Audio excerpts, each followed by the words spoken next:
Hey everyone, welcome back to the channel. Today, we're tackling a super practical topic: how to withdraw a MATIC from Coinbase to Uphold in 2025. If you're into crypto, you know MATIC, also known as the Polygon token, is a popular choice for fast and cheap transactions. Whether you're moving funds for trading, staking, or just diversifying your portfolio, this step-by-step guide will get you there smoothly.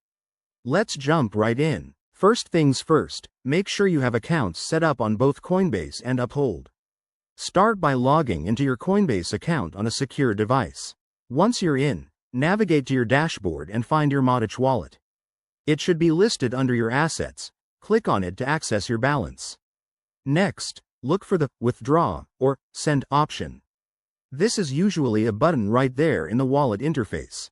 Before you proceed, double-check that you have enough MATIC to cover any network fees, as crypto transfers aren't free. Now, enter the destination. That's your Uphold wallet address. Heads up, make sure you're using the correct network. MATIC on Coinbase is often on the Ethereum network, so select that to avoid any issues. If Uphold supports the Polygon network directly, you might have options, but always verify to prevent lost funds. Once you've entered the amount and the address, review everything carefully. You'll see a summary of the transaction, including estimated fees and processing time. Hit confirm, and Coinbase will process your withdrawal.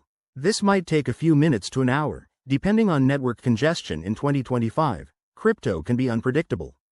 After the transfer, hop over to your Uphold account to confirm the MATIC has arrived. If it doesn't show up, don't panic. Check your transaction history on Coinbase and ensure there are no errors. A pro tip: always use two-factor authentication and never share your private keys. That way, you're keeping your assets secure. And there you have it. Your MATIC is now in Uphold, ready for whatever's next. If this tutorial helped you out, give it a thumbs up, subscribe for more crypto tips, and drop a comment below if you have questions. Thanks for watching, and I'll see you in the next video.